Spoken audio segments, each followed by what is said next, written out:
DTV,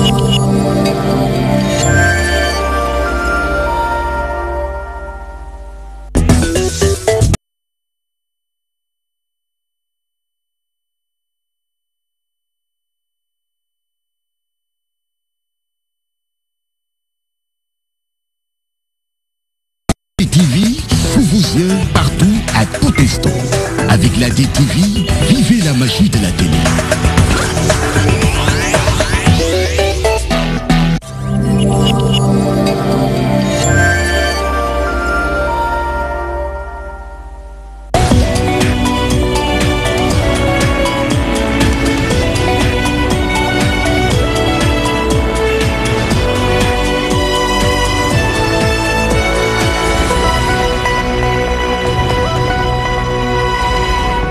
Mesdames, Messieurs, merci de votre fidélité renouvelée à la magie de la télé 20h. Les titres de cette édition.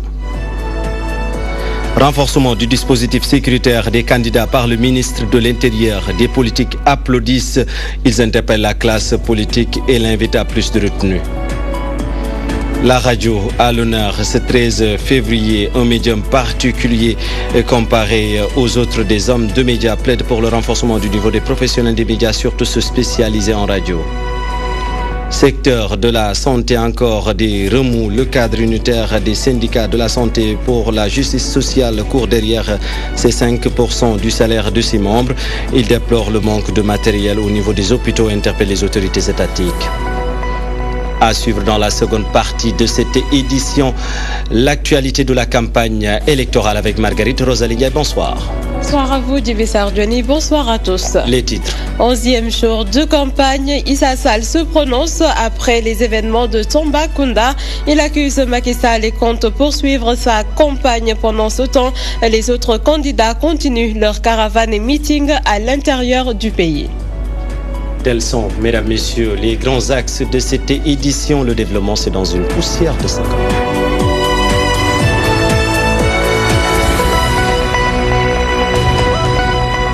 Bonsoir et bienvenue si vous nous rejoignez sur la DTV. Le cadre unitaire des syndicats de la santé pour la justice sociale exige de l'État du Sénégal le remboursement des 5% du salaire de ses membres. Ces travailleurs dénoncent également le manque de matériel et les défauts de prise en charge des agents de la santé. Ils étaient ce matin à l'hôpital de Grand Yoff avec Awaba. Une grande assemblée générale à l'hôpital de Grand Yoff. Celle-ci participe à la validation du nouveau bureau du cadre unitaire des syndicats de la santé pour la justice sociale. Ces agents de la santé exigent le remboursement de leurs 5% de salaire au plus vite. Mais c'est nous, en tant qu'agents, parce que l'hôpital était dans des difficultés, nous avons pris 5% de notre argent pour le donner à l'hôpital, pour permettre à l'hôpital d'acheter des réactifs pour le labo, d'acheter des intrants pour le fonctionnement des services. Ces intrants et ces réactifs qu'on avait achetés pour les services devraient faire fonctionner les services. Mais nous nous sommes rendus compte, quand l'hôpital a été redressé, les gens n'avaient pas pensé à nous redonner notre argent. Ils dénoncent par ailleurs le manque de matériel et le problème de prise en charge. Nous, en tant qu'acteurs de la santé, quels sont les éléments sur lesquels on peut s'appuyer pour dire que vraiment il y a l'amélioration? Les baromètres, c'est les indicateurs sanitaires. Les indicateurs sanitaires, c'est quoi? C'est quand un malade, on le prend en urgence, on l'amène à l'hôpital général de Grand Yoff, on ne va pas lui dire on a un problème de place. Ou bien quand le malade arrive, on lui fait une ordonnance en lui demandant d'aller acheter des gants ou bien des thermomètres. Ce représentant du personnel évoque un favoritisme dans le cadre du recrutement. Non, il faut éviter qu'on recrute à gauche et à droite du personnel dont l'hôpital n'a pas besoin et qui nous coûte cher. C'est ce qui se passe à l'heure actuelle. Parce que comment les directeurs sont nommés? Parfois, c'est des gens que je connais, qui dans le passé étaient, je taquine mes amis du PS, étaient au niveau du Parti socialiste. Mais quand ce régime-là est tombé, ils sont vite allés à la génération du concret. Mais quand la génération du concret a disparu, ils sont revenus pour créer des mouvements de soutien au président Macky Sall. Et quand une personne est comme ça, et qu'on le nomme, quand le ministre l'appelle pour lui envoyer 10 à 5 personnes, mais il ne cherche même pas à savoir la qualification de ces personnes. En cette période électorale, ces acteurs de la santé demandent aux 5 candidats de prendre en compte dans leur programme l'amélioration de leur salaire et la contribution au bon fonctionnement de l'hôpital de Grand Yoff. Les membres du cadre unitaire des syndicats de la santé pour la justice sociale qui crient leur ras-le-bol, renforcement du dispositif sécuritaire des candidats en lice pour la présidentielle de 2019 par le ministre de l'Intérieur, Pape Mahawa Diouf et Thierno Bocoum saluent l'initiative. Pour eux, il est important pour Aly Ngouille Ndiaye de prendre les devants avant que la situation ne dégénère. Reportage Adama Bité. Désormais, la police et la gendarmerie nationale vont assurer la sécurité des 5 candidats à la présidentielle. Une décision du ministre de l'Intérieur, Aly Ngouille Ndiaye, après le drame survenu ce lundi à Tambacounda. Une initiative que les acteurs politiques magnifient. Le saluer. Alors, je pense que ce qu'il faut noter, c'est la volonté des autorités de l'État et saluer globalement le caractère serein de la période préélectorale. Il faut dire que c'est une décision qui est extrêmement importante, compte tenu bien entendu de ce qui s'est passé ces derniers jours. Donc nous saluons la décision d'avoir l'intention de protéger les candidats. Ce sont des dispositions qui ont été prises depuis le début de la campagne et maintenant, il s'agit du renforcement pour éviter les affrontements, affirme le porte-parole, voire le patron de la cellule de communication du candidat de Benno Bokk Yakaar. Ce n'est pas quelque chose de nouveau, il avait déjà fait des efforts en début de campagne. Cela ne fait que conforter ce que nous avions dit un peu plus tôt, qui est de savoir que l'État du Sénégal a des institutions solides, à même de pouvoir organiser des élections sereines, transparentes, responsables et apaisées. Toutefois, la sécurité ne doit pas se limiter aux candidats. Selon Thierno Bocoum, la campagne concerne aussi la population. Mais au-delà de tout, il faut comprendre que la sécurité lors d'une campagne électorale concerne non seulement le candidat, ça concerne également les caravanes, ça concerne les meetings, ça concerne les rassemblements, ça concerne les habitants même le plus souvent. Donc la sécurité devrait pouvoir s'étendre au-delà des candidats. Ainsi, ces acteurs trouvent qu'il n'est jamais trop tard pour faire de bonnes actions. À cet effet, des dispositions sont prises pour renforcer la sécurité des candidats afin qu'ils puissent poursuivre convenablement leur campagne dans l'optique d'un scrutin apaisé. Et reparlons des affrontements qui ont éclaté à Tambacounda et ont occasionné mort d'hommes. Interpellent les imams et l'église. Ils précisent que l'islam et le christianisme sont catégoriques sur ces faits. Nul n'a le droit de semer la violence. Ces religieux invitent la population à plus de responsabilités et de retenir le même message est lancé au candidat. Reportage Sarata Silviso. Des scènes de violence constatées dernièrement dans la campagne électorale, causant des morts et des blessés graves, une situation qui ne laisse pas indifférents les religieux qui déplorent cet état de fait. On ne devrait pas en arriver à ces actes de violence. Et on ne s'imagine pas le mal, la souffrance que les gens sont en train d'avoir parce qu'un membre de leur famille est mort, a été sacrifié pour des élections. Qu'on ne nous dise pas que ndogalu yalla la. Et Allah subhanahu wa ta'ala l'a clairement signifié dans le Saint-Coran. Il nous dit, mettez-vous à l'abri de la violence qui n'atteint pas forcément que ceux d'entre vous qui ont été injustes, n'est-ce pas? Et notre prophète Mohammed nous a clairement dit dans un de ses hadiths que la violence est en train de dormir dans son coin. Et Allah subhanahu wa ta'ala a maudit toute personne en fait qui tenterait de la décréter ou de l'éveiller. Même si les religieux ont eu à plaider pour la non-violence dès le début de la campagne électorale, un appel qui semble tomber dans l'oreille d'un sourd, mais cela ne décourage nullement. Comme le dit la Bible, qu'ils entendent, qu'ils n'entendent pas, on doit le leur dire. Voilà. Qu'ils n'entendent pas, ça veut dire qu'ils n'acceptent pas nos suggestions et nos recommandations, on doit quand même le leur dire. Pour qu'à l'avenir, qu'ils sachent qu'au moins que tous les Sénégalais, à travers leur guide religieux, leur ont demandé de ne pas pratiquer la violence, de ne même pas la vouloir, de ne pas la souhaiter. Toujours prêcher, encore prêcher pour un apaisement et inciter les candidats à se respecter pour un déroulement normal de la campagne et même du scrutin. Oui, nos acteurs politiques doivent savoir d'abord qu'ils sont d'abord des adversaires politiques et non des ennemis. Et en matière d'adversité, il faut respecter quand même l'adversaire pour qu'il y ait en fait un fair play, n'est-ce pas? Une invite est également faite aux candidats pour des messages de paix. Vraiment qu'ils apaisent les cœurs. même dans leur discours, qu'on essaie vraiment de trouver des mots beaucoup plus paisibles. À quelques jours de l'élection, tous conscients du danger que l'insécurité peut causer, imams et abbés appellent encore au calme et à la retenue pour éviter le chaos dans ce pays dit démocratique. Présidentielle 2019, l'enjeu est de taille. La fondation Konrad Adenauer pose le débat. L'organisation estime que la sécurité et les préoccupations des femmes ne figurent pas sur le programme des différents candidats. Elle fustige et condamne les violences notées récemment dans la campagne électorale. Aïda Benyas nous en dit plus. La fondation Konrad Adenauer et think tank citoyen de l'Afrique de l'Ouest ont échangé sur les enjeux de la présidentielle de 2019 ainsi que le profil et programme des différents candidats. On a vu un candidat proposer un gouvernement paritaire. Je trouve que c'est très intéressant, mais on aimerait que ce gouvernement paritaire soit vraiment le reflet de l'élite féminine au Sénégal. Et quand je viendrai au pouvoir, qu'est-ce que je fais pour les militaires? Qu'est-ce que je fais pour leur vie? Est-ce que tu vois, pour leur salaire, pour leurs indemnités d'opération? Par ailleurs, ces acteurs ont exprimé leur indignation face aux violences notées dans la électorale.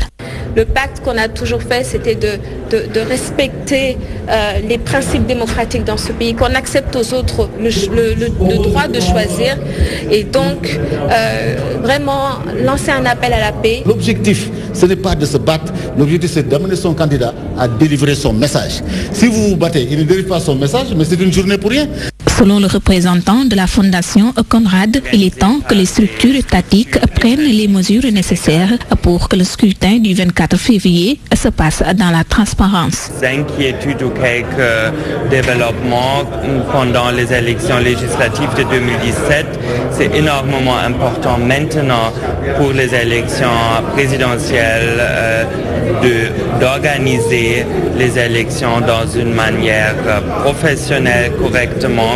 Pour ces acteurs, il est donc important que les Sénégalais découvrent en profondeur le contenu des programmes des candidats afin de pouvoir faire le bon choix. Par ailleurs, ils invitent les candidats à respecter leurs promesses.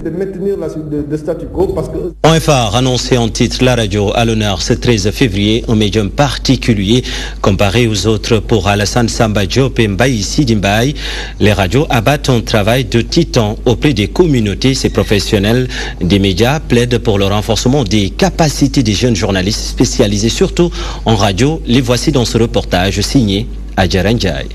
Dans la bande de 41 mètres, 7180 km. Le développement sans cesse croissant l'évolution des médias, la radio prend de plus en plus une place importante dans la vie de la population. Un changement graduel qui réjouit les acteurs de la radio. La radio sera toujours aussi forte et aussi écoutée à travers le monde. Pour la bonne simple, Internet n'est pas partout à travers le monde. Quand vous allez dans les villages les plus reculés du Sénégal, les gens n'ont pas Internet, ils écoutent la radio. Quand les gens se déplacent un peu partout avec le téléphone portable, ils peuvent écouter la radio partout. C'est une évolution normale, mais il appartient à la profession et aux autorités administratives d'apporter la touche éthique, déontologique et juridique pour que les choses se passent bien. Pour ce journaliste formateur, les jeunes doivent se former davantage pour respecter les normes de la radio. Nous avons créé ici une instance d'autorégulation qui existe encore et ça a quand même aidé que les gens ne débordent pas, surtout ne débordent pas exprès. Parce que c'est ça aussi, il y en a qui bravent l'autorité de la loi, l'autorité de l'éthique. Par ailleurs, Alassane Samba Diop salue le travail des radios sénégalaises. Ils arrivent aujourd'hui à donner l'information dans les langues nationales, ce qui est très très important. Avant, les radios étrangères étaient beaucoup plus puissantes parce qu'il n'y avait pas de langue nationale dans les radios locales. Aujourd'hui, les radios locales font de la langue nationale, le Wolof, les autres langues. Ils arrivent à donner l'information aux populations pour qu'elles puissent comprendre ce qui se passe. Même si on fait de l'information dans la langue nationale, ce n'est pas une raison de ne pas être formé. On peut être un journal de langue nationale, mais formé en maîtrisant des techniques. Après tant d'années d'existence, la radio garde toujours sa notoriété malgré la concurrence de l'Internet. Un cap que les acteurs comptent maintenir pour que ce média soit toujours à l'écoute des attentes de la population. Et vous l'avez dit à Djerenjaï, la radio peut permettre d'apaiser le climat social. Elle joue un rôle de rassembleur en cas de conflit durant cette période électorale. Elle reste le médium le plus convoité grâce à son accessibilité. Pour la célébration de sa 2e édition de la Journée internationale de la radio, le CESTI a initié un cadre d'échange destiné aux étudiants. Le thème retenu, radio comme dispositif de dialogue pour une paix sociale. Safia Toukoli pour plus de détails. Le médium considéré comme le miroir de la société, la radio continue de jouer pleinement la mission qui lui est allouée. Cela est plus visible lors des grands événements. En cette période électorale, la radio reste le canal de paix et de dialogue le plus accessible. Quand on dit la radio va mourir, je dis non, parce qu'au Sénégal, dans certaines zones, les gens n'ont pas accès à Internet, n'ont même pas accès à la télévision. Et la radio nous accompagne partout, dans les champs, dans la cuisine, au marché, partout. On dort avec la radio. La radio est toujours présente dans le processus démocratique, mais pour conscientiser les citoyens, les hommes des médias doivent s'approprier de ce médium à travers des émissions révélatrices. Si vous prenez les fake news, les gens en parlent, mais les hommes et les femmes de radio doivent faire usage de la radio pour faire comprendre à leurs auditeurs qu'il y a eu des antécédents, créer des émissions avec de nouveaux concepts pour appeler les uns et les autres à l'apaisement. La radio comme dispositif de paix sociale, le thème choisi par le CESTI pour célébrer la journée dédiée à la radio, mais ce choix n'est pas fortuit. Et nous avons constaté depuis le début de la campagne et bien avant qu'il y a beaucoup de troubles en fait. Et nous nous sommes dit il va falloir mettre en place un thème qui permettra aux étudiants et aux participants de débattre autour de la radio.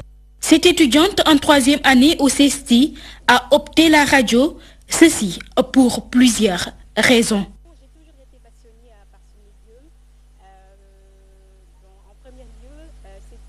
Médium qui est proche de la population et qui nous accompagne du petit matin jusqu'à la nuit. Depuis 2010, la journée mondiale de la radio est célébrée chaque 13 février. Cette année, le CESTI a préféré conscientiser ses étudiants dans un cadre d'échange pour montrer l'importance de ce médium. Et mesdames, messieurs, nous en arrivons à la seconde partie de cette édition, l'heure de vous plonger au cœur de l'actualité de la campagne électorale. Et c'est avec Marguerite Rosalindjaï.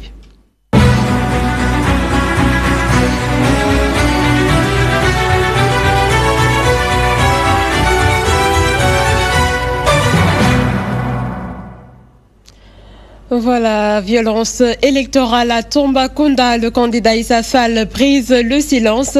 Le leader du PUR accuse le président sortant Macky Sall et son ministre de l'Intérieur Aly Ngouille Ndiaye. Le parti qui a déjà saisi la justice affirme qu'il a commis un pool d'avocats pour suivre le dossier. En outre, le PUR entend poursuivre sa campagne.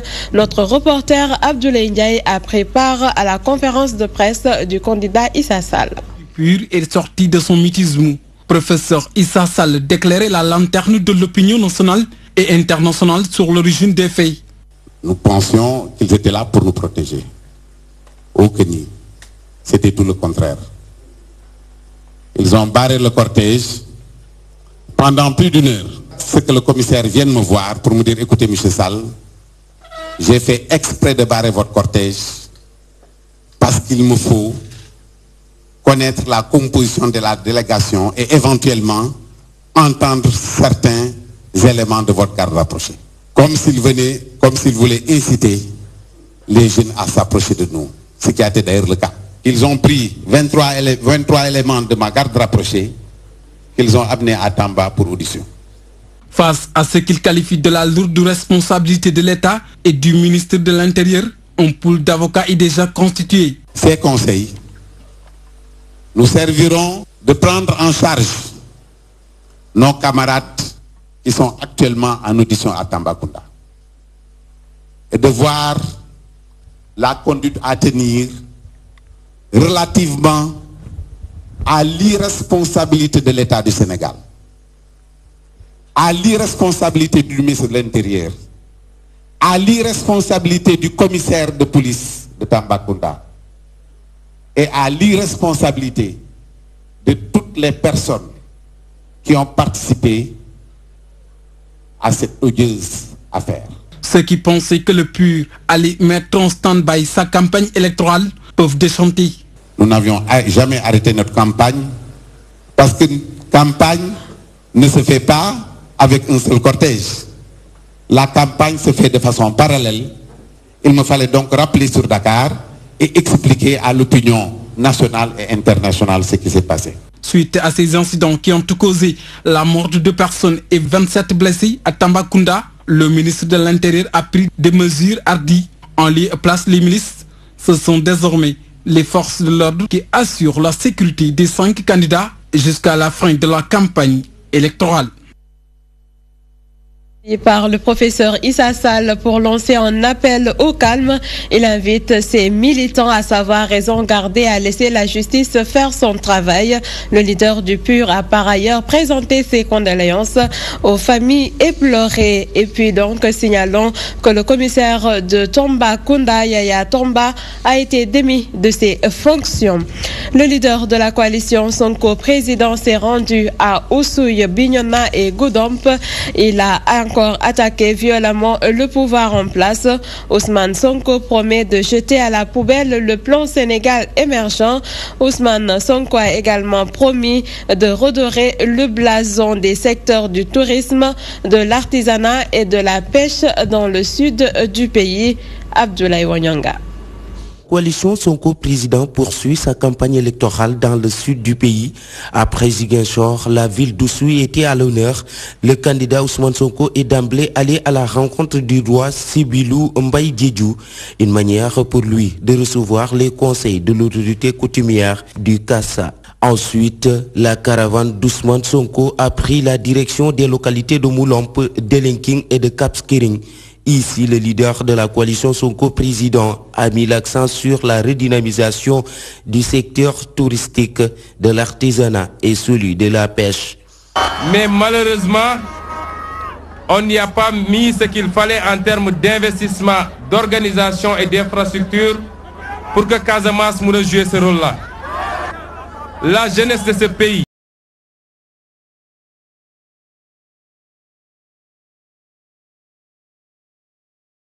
les anciens, les vieux, les femmes, vous avez en face de vous le meilleur candidat qui a le meilleur programme pour développer le Sénégal.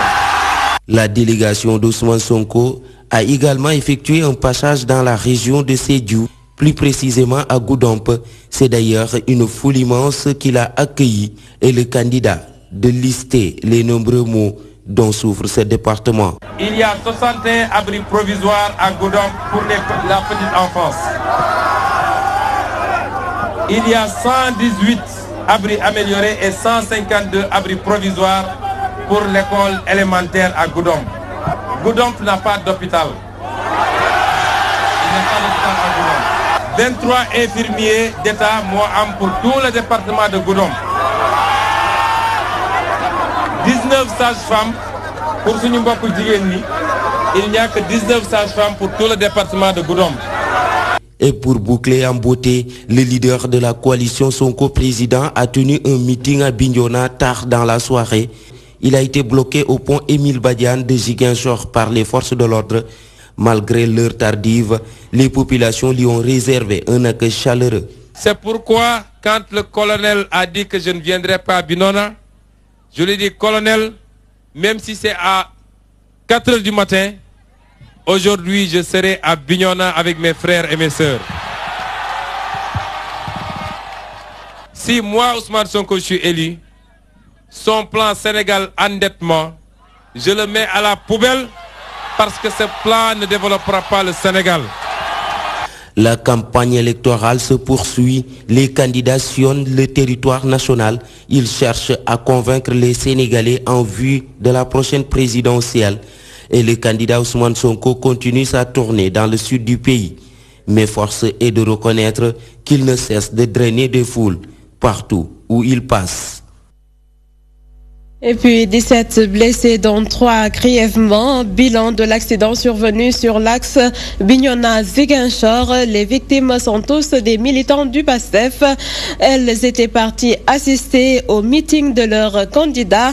Le leader de la coalition Sonko président s'est rendu à l'hôpital régional de Ziguinchor pour assister les blessés.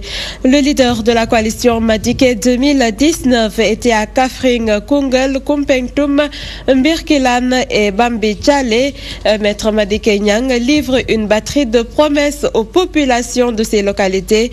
Il entend les accompagner dans le secteur de l'agriculture et lutter contre le chômage des jeunes. Voici Maître Madické Niang au micro de Oumar Danso.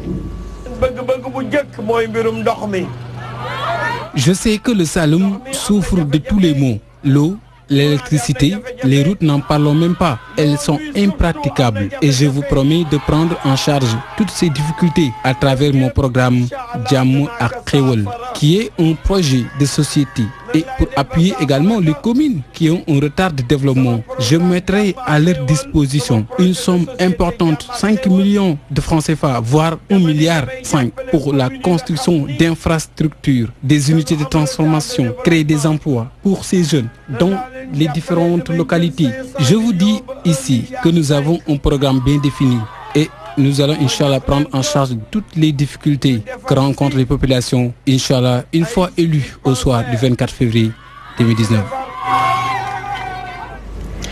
Les jeunes du département de Kaolack sonnent la révolution.